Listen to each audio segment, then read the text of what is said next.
Hello everyone, मैं genuine आपका बहुत बहुत स्वागत करता हूं अपने ऑनलाइन प्लेटफॉर्म पे। जो बच्चे जेई 2025 के लिए प्रिपरेशन कर रहे हैं उन बच्चों के लिए ये जो क्वेश्चन है जेई मेन 2024 में पूछा गया क्वेश्चन है। और दोस्तों आपको पता है कि ये जो क्वेश्चन है वो टाइप ऑफ फंक्शन का है, क्योंकि आपसे क्या पूछा गया, इसमें फंक्शन तो दे रखा है और आपको बोला है कि वन वन ऑन टू है या नहीं। ये चार ऑप्शन आपके सामने है। तो टाइप ऑफ फंक्शन आपके पास 4+2 के अंदर आते हैं जो मोस्ट इंपोर्टेंट रहते हैं। कौन से one one, many one, onto, into. ये चारों की जानकारी आपको होनी चाहिए। अगर ये आप जानते हो तो इस क्वेश्चन को आप आसानी से कर सकते हो। इस टाइप पे सबसे ज्यादा क्वेश्चन पूछे जाते हैं फंक्शन से। सबसे पहली चीज हमारे को गिवन क्या है, देखो भैया, एफ एक्स आपको क्वाड्रेटिक अपॉन क्वाड्रेटिक का केस है। तो जब क्वाड्रेटिक अपॉन क्वाड्रेटिक का केस हो जाए ना, तो सबसे पहले तो ये देखो कि उनके फैक्टर होंगे या नहीं। तो जो मेरे पास न्यूमरेटर में x square plus 2x minus का 15 है, तो इसके जो फैक्टर करूंगा मैं x प्लस 5 और क्या है x माइनस 3 बन रहा है। ये तो सिंपल सी है, फैक्टर हो जाएगा। अब जो मेरे पास डिनोमिनेटर में है उसके फैक्टर पॉसिबल है नहीं है भैया। X square minus 4x plus 9, इसके फैक्टर होंगे नहीं। तो ये चेक करोगे सबसे पहले क्या, कि इसका जो डी है वो क्या रहेगा। डी चेक करने के लिए क्या करते हैं, बी स्क्वायर माइनस 4ac होता है, आपको पता है। बी स्क्वायर माइनस 4 का स्क्वायर 16 माइनस 4a और c। तो 16 में से जब 36 जाएगा तो इसका मतलब डी जो है वो नेगेटिव आएगा, लेस देन है 0। अब जो मेरे पास इस क्वाड्रेटिक इक्वेशन का जो लीडिंग कोफिशिएंट है वो कितना है 1। एक्स स्क्वायर का कोफिशिएंट कितना है 1, वो ग्रेटर देन 0 है। अगर ये दोनों हो तो आपको पता है कि क्वाड्रेटिक इक्वेशन हमेशा क्या होती है, पॉजिटिव। लीडिंग कोफिशिएंट पे डिपेंड करती है हमेशा। अगर ये ग्रेटर देन 0 है तो क्वाड्रेटिक इक्वेशन ग्रेटर देन 0, अगर लेस देन 0 होता तो लेस देन 0। डी दोनों में ही लेस देन 0 रहना चाहिए। चलो भैया ये तो पता लग गया।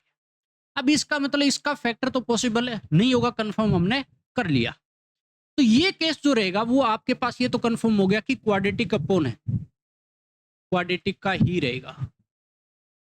ये तो कंफर्म है कि क्वाड्रेटिक अपॉन क्वाड्रेटिक का ही रहेगा। अगर ये होगा तो आप बिल्कुल ये जवाब बोल सकते हो कि मैनी वन होगा, आंसर दे सकते हो सीधा सीधा मैनी वन होगा। आंख मिच कर आंसर लगा सकते हो आप। अगर ऐसा हुआ तो हमेशा होगा, ये बात लिख लो, मेंशन कर लो, ऑलवेज। पूरे ओशो वास में लिख लो ये बात, ऑलवेज, हमेशा होगा ही। सबसे पहली चीज हमारे को पता लग गया कि मैनी वन होगा। दूसरी चीज हम इसकी रेंज निकालेंगे, क्योंकि हमारे को इनटू ऑनटू निकालने के लिए रेंज तो निकालनी पड़ेगी। तो उसके लिए देखो सबसे पहले क्या करेंगे, जो मेरे पास क्वाड्रेटिक इक्वेशन है इसको मैं मानूंगा भैया y के बराबर। एफ एक्स को क्या रख दूं मैं, y, जो कि क्या है क्वाड्रेटिक इक्वेशन पूरी, x square plus 2x minus 15, x square plus 2x minus 15 upon में x square minus 4x plus 9, है ना। कंफर्म कर लेंगे हम एक बार कि यही होना चाहिए भैया, x square minus 4x plus 9, ठीक, यही रहेगा।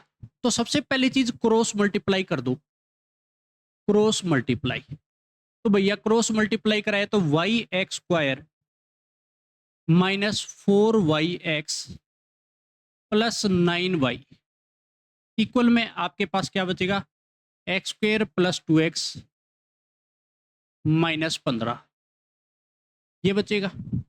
अब इसको मैं इधर ले आता हूं। अगर इधर लेके आए तो देखो एक्स स्क्वायर जब आएगा इधर नेगेटिव हो जाएगा, तो मेरे पास एक्स स्क्वायर कॉमन आ जाएगा भैया।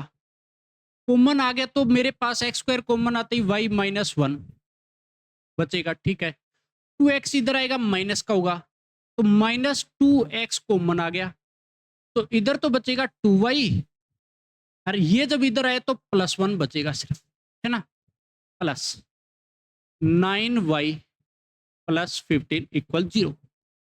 अब ये आपके पास क्वाड्रेटिक इक्वेशन आ गई। ये क्या आ गई? क्वाड्रेटिक इक्वेशन है। किसकी टर्म में? एक्स की टर्म में। तो आपको पता है कि इसका डी ग्रेटर देन इक्वल 0 रहेगा। इसका डी क्या रहेगा? Greater than equal 0। तो डी निकालने का तरीका क्या है?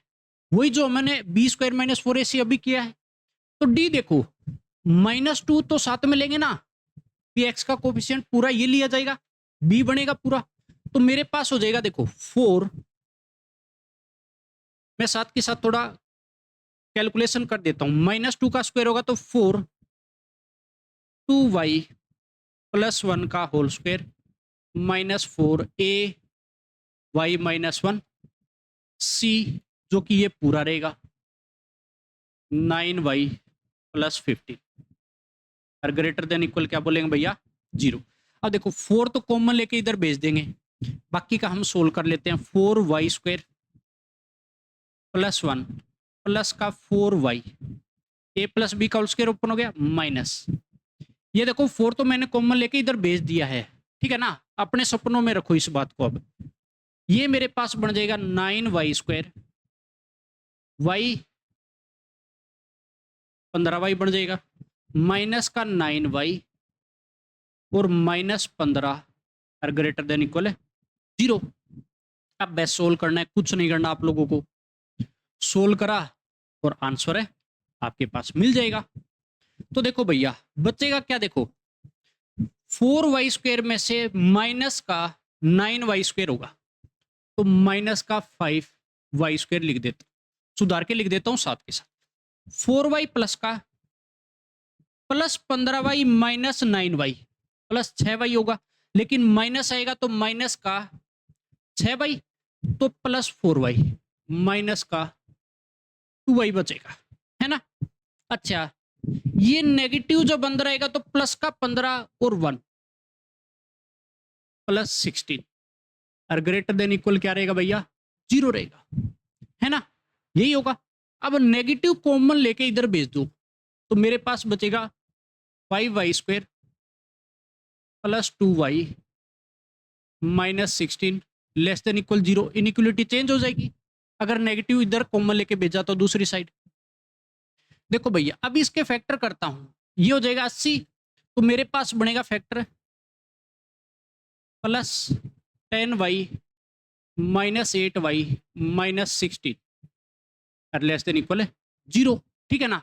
देखो प्लस 2y बचेगा, 5y तो मैंने कॉमन ले लिया, y प्लस 2 माइनस 8 कॉमन आ गया, y plus 2 less than equal है 0। अब y प्लस 2 पूरे से कॉमन जब आया तो आपके पास क्या बचा भैया? 5y minus 8 less than equal 0। और ये मैंने पहले भी बताया है, जब तीर अंदर की तरफ हो तो वैल्यू छुपेगी छोटी से छोटी और बड़ी से बड़ी के बीच में, ऐसे दिमाग में रखो। तो y कहां से कहां चलेगा? फिर y चलेगा भैया -2 से इधर बार आएगा कितना? 8/5। तो ये आपके पास रेंज आ गई। रेंज जो बनी वो क्या बनी? वो बन गई भैया -2 to 8/5। तो क्या मेरे पास कोडोमिन के बराबर रहेगा? अब एक चीज आती है, बहुत काम की चीज, बहुत अच्छी चीज, कि भैया इसके अंदर कोडोमिन की तो कहीं बात ही नहीं है। तो जब कोडोमिन ना दिया हो तो उस केस में हमेशा बिलोंग्स टू आर, हमेशा बिलोंग्स टू आर। तो कोडोमिन बिलोंग्स टू आर रहेगा। इसका मतलब रेंज से तो बड़ा है, रेंज के बराबर तो नहीं आया। जो कोडोमिन है वो बिलोंग्स टू आर है और ग्रेटर देन है रेंज रहेगा। मतलब कोडोमिन और रेंज बराबर नहीं आया। तो अगर बराबर नहीं होता तो आपको पता है, ऐसे भी बोल सकते हो ना कि कोडोमिन नॉट इक्वल है रेंज। तो भैया आपको पता है किसका केस रहेगा? इनटू का रहेगा। किसका रहेगा? इनटू का। तो आपके पास क्या केस बना पूरा कि मैनी वन प्लस इनटू का केस रह गया, है ना। अब ऑप्शन में देखिएगा किस में फिट बैठेगा। तो देखो भैया, ऑप्शन मेरे पास नेइदर 1 1 नोर ऑन टू। बात आ गई समझ में, क्योंकि बाकी का बहुत 1 1 ऑन टू बट नोट 1 1, इसमें 1 1 बट नोट ऑन टू, इनमें तो कहीं नहीं जाएगा, क्योंकि ना तो वो 1 1 है ना ऑन टू है। तो बोलोगे नेइदर 1 1 नोर ऑन टू, तो मेरे पास ऑप्शन है सी करेक्ट हो जाएगा। बहुत अच्छा क्वेश्चन है, बहुत अच्छा।